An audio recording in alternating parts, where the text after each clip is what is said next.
Après la quarantaine, c'est assez fréquent d'avoir des problèmes d'érection. Dans cette vidéo, je vais vous dire comment réagir si ça vous arrive et écoutez bien la vidéo même si vous n'avez pas de problème érectile parce que tout ce que je vais dire sert aussi à éviter de voir apparaître des problèmes érectiles. Bonjour tout le monde, bienvenue dans cette nouvelle vidéo, bienvenue sur Charles.co, votre chaîne YouTube et votre site de téléconsultation sur lequel on peut consulter des médecins spécialisés dans le domaine de médecine sexuelle ou d'autres domaines, mais dans le domaine de la médecine sexuelle, par exemple si vous avez des problèmes d'érection, problème d'éjaculation rapide, problème de libido, suspicion de déficit en testostérone ou d'andropause, vous allez sur le site, vous choisissez le type de problème pour lequel vous souhaitez consulter. Ensuite, vous avez la consultation avec le médecin qui va faire le point avec vous, vous donner son avis, vous faire un diagnostic, bref, faire un suivi jusqu'à résoudre la problématique sexuelle. Si on a des problèmes sexuels et des problèmes de santé en général et que ça fait quelques mois qu'on essaye tout seul de s'en sortir et qu'on ne s'en sort pas, on ne reste pas encore des mois et des mois à se dépatouiller, on consulte ou on téléconsulte si c'est plus facile, et Charles.co a été fait pour vous faciliter cette démarche. Après la quarantaine, il y a beaucoup de personnes qui ont déjà téléconsulté sur la plateforme,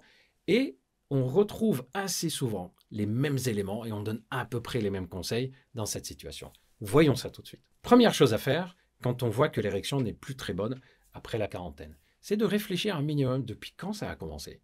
Est-ce que ça a commencé de façon brutale après un événement, problème de deuil, une séparation brutale, une intervention chirurgicale? Est-ce qu'il y a un lien avec un événement de ce type?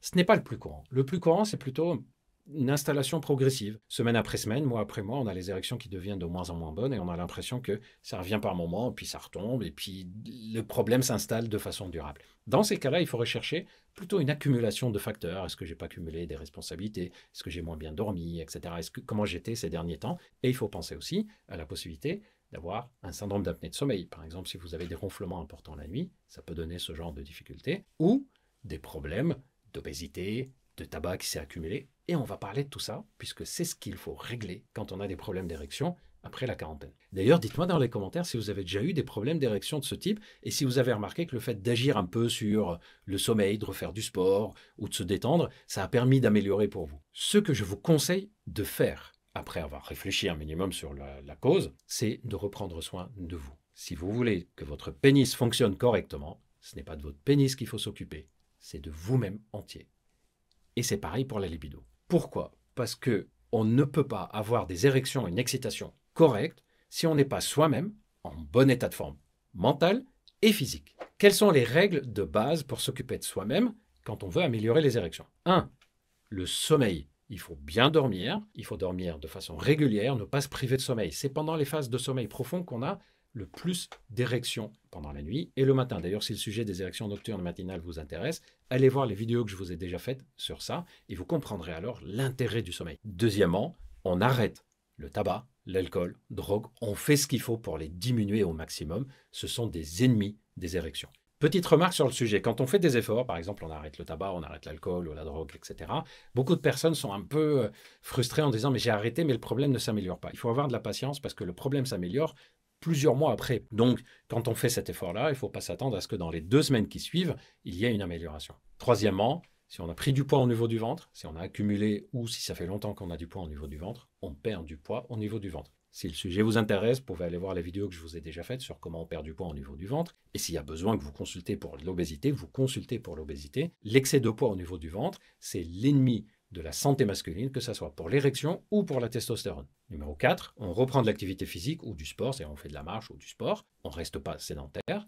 Et aussi, on fait attention, point plus important, à contracter le périnée quand on fait du sport, surtout si c'est du sport de type musculation, où on pousse fortement et on va faire une pression vers le bas. Je vous en ai parlé dans les vidéos où je vous explique le fonctionnement de la vessie, pourquoi il ne faut pas se retenir d'uriner par exemple. On pense à contracter notre périnée, c'est-à-dire les muscles qui entourent l'anus, les testicules, le pénis, toute cette partie basse, comme si on se retenait d'aller aux toilettes, pour éviter que ça s'abîme. Numéro 5, prendre du temps de légèreté et pas seulement de temps de repos.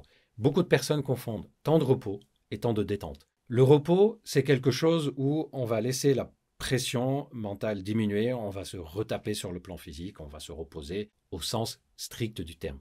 Le temps de légèreté, temps de détente, c'est autre chose. C'est un temps pendant lequel on se ressource sur le plan mental, on se recharge en dopamine et sérotonine. C'est-à-dire qu'il y a une différence entre juste être allongé et se reposer, et ensuite faire quelque chose qui me donne du plaisir. Aller me balader si j'ai envie, appeler des personnes si j'ai envie de les voir, organiser quelque chose qui va arriver dans quelques semaines et qui me fait plaisir. Donc, quand on se repose, une partie c'est du repos et l'autre partie c'est faire quelque chose qui nous recharge. On en a besoin pour les érections. Numéro 6, on prend du temps de qualité à deux, si on est dans une relation, sans rapport sexuel. C'est-à-dire qu'on va passer des moments où ni on est en train de parler des factures, on est en train de parler de ce qu'il y a à faire dans la maison, des problèmes des enfants, des problèmes de boulot. Non, c'est du temps qu'on passe à deux, parce que ça va créer de la complicité, ça va booster notre ocytocine. Or ça joue un rôle aussi sur les érections. Un peu comme ce qu'on fait au début d'une relation, où on prend 10-15 minutes juste pour papoter de tout et n'importe quoi. Numéro 7, on travaille le périnée pour le renforcer. Et aussi, le fait de contracter au niveau du périnée, ça permet de relancer la bonne circulation de sang aussi dans le pénis.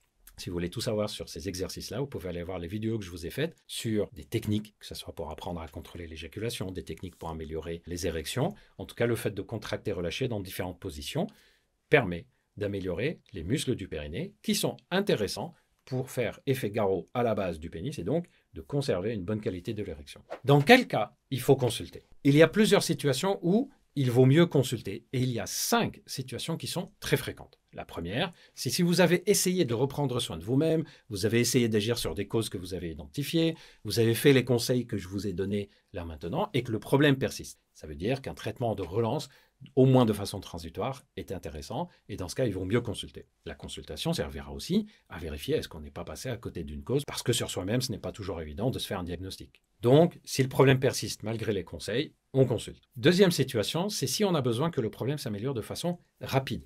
Par exemple, c'est le tout début d'une nouvelle relation. On n'a pas envie que ça soit gâché par une difficulté érectile. Donc, quand on sent qu'il y a une sorte d'urgence où la période exige que les érections s'améliorent rapidement, un traitement de relance sera alors utilisé le temps d'appliquer les conseils. Troisième situation où il vaut mieux consulter, c'est s'il y a des conséquences psychologiques importantes. Par exemple, si vous ressentez que vous avez perdu beaucoup confiance en vous. Ça devient comme une idée fixe dans la tête. Comme disent les hommes qui consultent.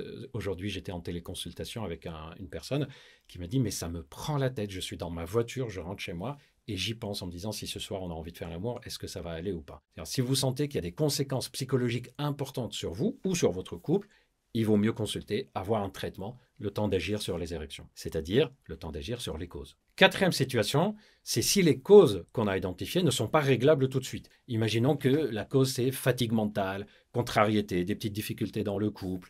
En plus, il y a le tabac par-dessus. C'est souvent d'ailleurs une accumulation de petits facteurs comme ça. On sait qu'il va falloir les résoudre, mais on sait que ça ne sera pas résolu là maintenant. Ou par exemple, une grosse surcharge de travail, un burn-out, des choses comme ça. Et on se dit, OK, je sais qu'une fois que je vais sortir de cette phase-là, ça pourrait aller mieux. Mais là, dans les 6-9 mois qui viennent, je ne sortirai pas de cette phase-là. On peut très bien utiliser un traitement, le temps de sortir de cette phase. Cinquième situation, c'est s'il y a trop de causes sur lesquelles agir. L'exemple typique, c'est quoi? C'est quelqu'un qui dit, OK, j'ai compris, mon problème d'érection vient du fait que je me suis laissé aller, j'ai pris du poids, j'ai accumulé du poids au niveau du ventre, je fume, ça fait longtemps que je n'ai pas fait de sport, en plus je dors mal, je suis jamais détendu dans ma tête, il faut que je règle tout ça. Sauf que c'est pas si simple que ça, de reprendre le temps pour se détendre, de refaire du sport, de perdre du poids, d'arrêter de fumer, de régler les problèmes psychologiques. Et des fois, on se dit, bon, OK, je vais attaquer chaque problème l'un après l'autre, ça sera moins compliqué, moins difficile à faire. On peut très bien utiliser un traitement pour relancer les érections pendant cette période-là, ce qui en plus permet de se sentir mieux et ça encourage à continuer à régler les autres causes. Voilà, j'espère que cette vidéo vous a plu, vous avez appris des choses, vous savez maintenant ce que vous pouvez faire si vous avez des difficultés d'érection après la quarantaine, et d'ailleurs c'est applicable à toutes les difficultés d'érection aussi.